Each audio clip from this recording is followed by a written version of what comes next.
The site of the Oakwell Brickworks is tucked away in a wood in the heart of middle-class residential Ilkeston in Derbyshire. It's accessible from both a footpath off the main Derby Road and from the other end of the same footpath which joins the Nutbrook Trail. Itself another rather interesting local historical entity, but that, as they say, is a subject for another video. It's surrounded by woods and the old industrial sites of coal mines, canals and railways. For this outing I chose the route from the Nutbrook Trail, itself accessed from Strawsbridge, known locally as Swan Lake. The site was at one time a coal mine. The land was leased from Edward Strutt, 1st Baron Belper, in 1872. By 1879 the brickworks was occupying a position next to the coal mine, with the Hoffmann kiln lying in an east to west orientation, although an exact date for its founding is uncertain. By 1899 the Great Northern Railway Stanton branch was running alongside the brickworks, separating it from the colliery, which was closed down in 1910. At this time the works were sold off to Henry Worthington, who formed the Oakwell Red and Blue Brick Company Limited.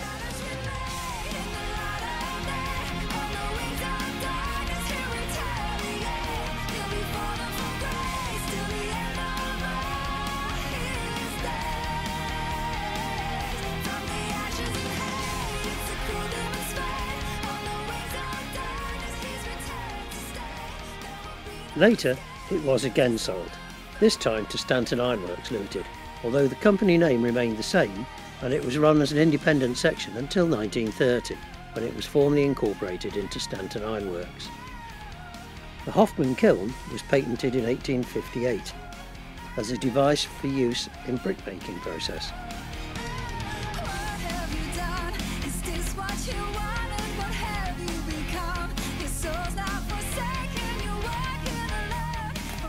As you walk along the path, the building comes into view quite suddenly. If you weren't expecting it, it wouldn't be difficult to miss it entirely. Today, although old building remains and rubble abound within the grounds of the brickworks, the most obvious and substantial remains of the works is the rather dilapidated Hoffmann brick kiln, one of only 5 left in the country in various states of dereliction. February of 1942 saw the works closed for the duration of the Second World War. It was feared that the brick kilns would attract the attention of the Luftwaffe, but by 1945 this risk had passed and the works reopened in the November.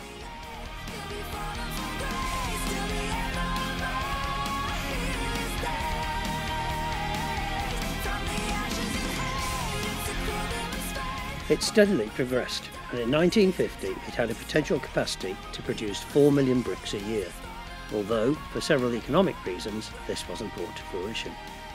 The decline set in and the works finally shut their doors at the end of 1966. To be honest, it's more than a little disheartening to see the state into which this Grade 2 listed building and rather historical local site has been allowed to fall, and the decline is continuing rather rapidly, even to this day.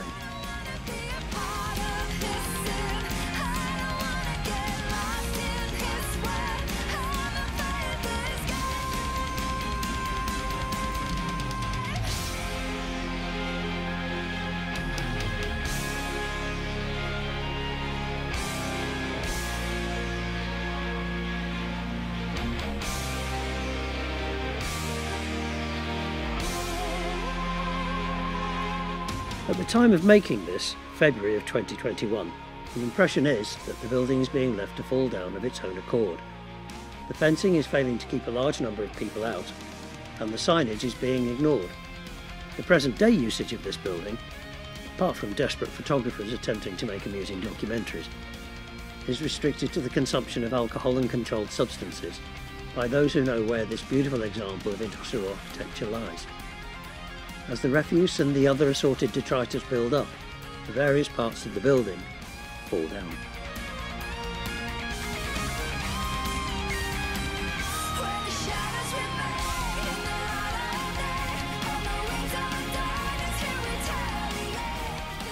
Already part of the roof of the tunnel has fallen in, which allows access to the upper floor where the large corrugated iron roof still exists, although it's missing large section of its original coverage. As a result of this, light and rain can penetrate the structure, allowing vegetation to grab tenuous hold, itself contributing to the demise of the fabric and providing an informal staircase to the upper levels where our tour of the building will start.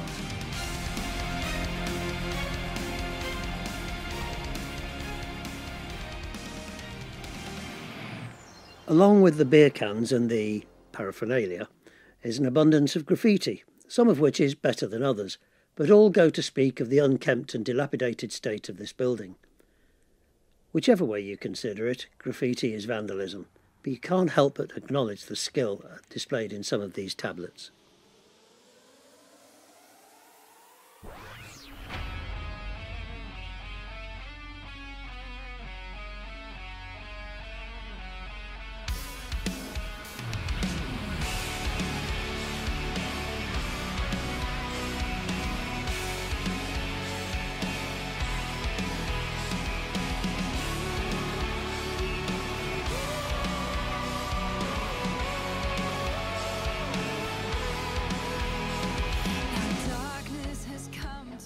Looking down from above, it is easy to see how time and the weather are taking their toll.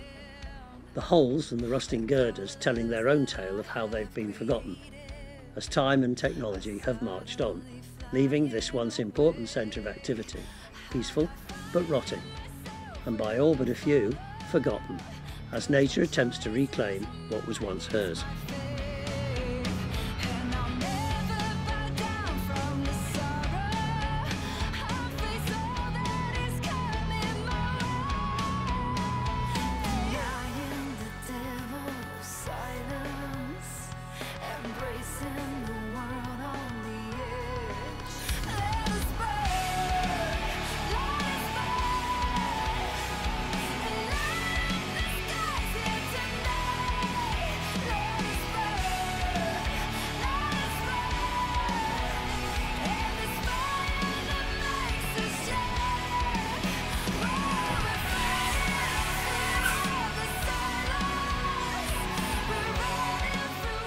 Below the main floor is the tunnel where the bricks were sequentially loaded, the gallery formed by the passage stretching off into the distance.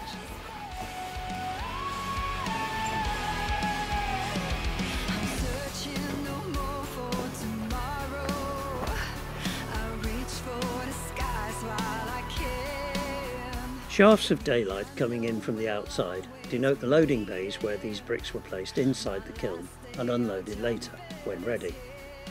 It's rather a spooky place, the gloom and the devastation adding to the atmosphere, but filled not only with the modern rubble and rubbish, but also with historical significance, as a place where technology worked alongside people in order to generate wealth for the men of Ilkeston and their families.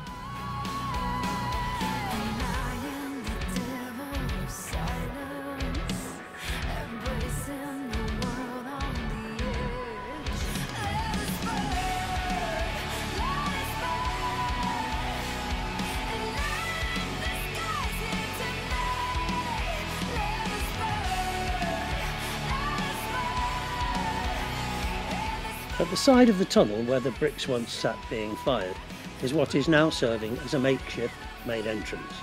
Unfortunately, the time has now come to take that route and leave behind this historical landmark, taking with us a sense of some of the things which went on in the not so distant past. No doubt lives played out within these walls, some may even have ended here. It was after all a hard and very dangerous way to make a living.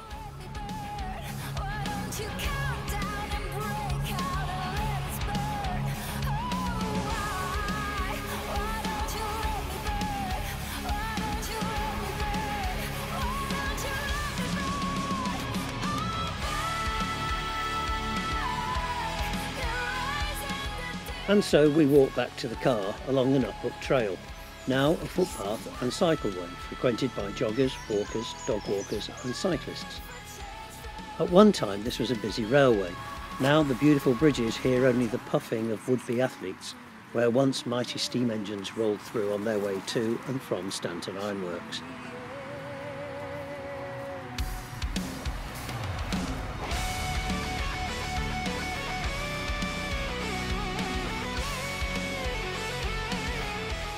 and on to the lakes at Strawsbridge, where the wildlife is now living in comparative peace and harmony in beautiful natural surroundings, which, not that long ago, were the site of heavy industry.